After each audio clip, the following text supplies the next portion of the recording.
Nagprito day ko garnier dani no kay pakaon sa among bisita diri. Munang unsa pay ginahulat nato ato na ning lutoon. Let's go. So may gabi sa tanan sa wala pa day ko nagluto dani sa karne no. Nagtiktok-tiktok sa ko dani kay dugay-dugay pa mo ko dani magluto. Mga alas 6 pa ko kapin magluto dani mo nang nagsayo-sayo na lang pud ko dana kay para pud na ako lingaw. Naning kamot gyud kiay dana no kay para pud daghan kay magtan-aw sa ako ba. Kani akong pagsayo-sayo karon no pinugos ra baya ni kapila ko dani nagulit-ulit kapila ko dani nagutro-utro kay lagi di ka baong. Nya dani murag nakuha na nako ang paggimpot-kimbot ba mo nang ako na lang pud ang gipadayon bisag di ko kabalo. Angay sana nya pag human ako da nagsayo-sayo mao na ni grabe na kay kasing makaingon na lang gid ko nga asa na ba ang hangin ani. Grabe gid kay kainit tiring dapitan no kay tanaw ra gid ninyo akong bukton ug akong nawong. Grabe na kay kasingat igura gani ko nag TikTok pipila ka tik dira awaan na ang akong lawas gatubig na tungod kay sa kainit karon di na bangbang ang naong nininin. Mura gini akong lingaw-lingaw diri no mag TikTok, mag video-video ug magpadako sa mata.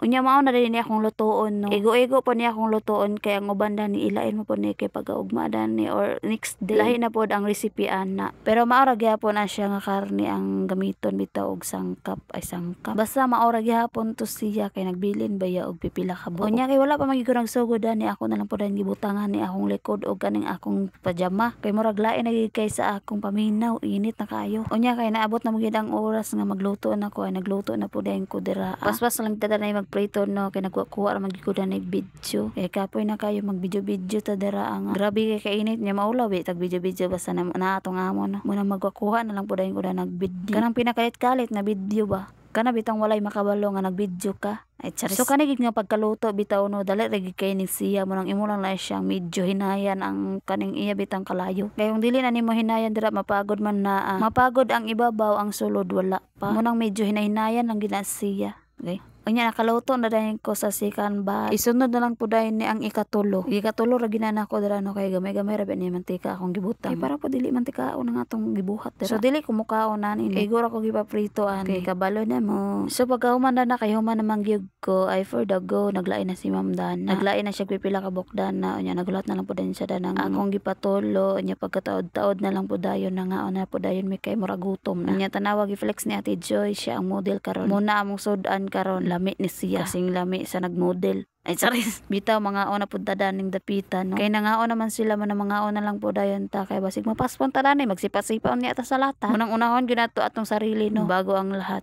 kahit kinalimutan ka na niya ay charis so kay namay na wala na hulot nga sudan namon lang pud ni ka on lami kani siya na video ra to nga nagluto nauna lang ni nako og edit kay wala pa to nako na edit katong nagluto kog bangos holate lang sa no unya dani na time nag TikTok na pug ko gibutahan ko na akong naong og lipstick unya giispatan lang gamay ay wala nigwapa na si Nini mura ra ga make up pero ang kuanda na nagbutang ra man og lipstick kay gikapuya nag make up munang nagpataka na lagbutang ba kanila gi magsali-sali tag trending agoy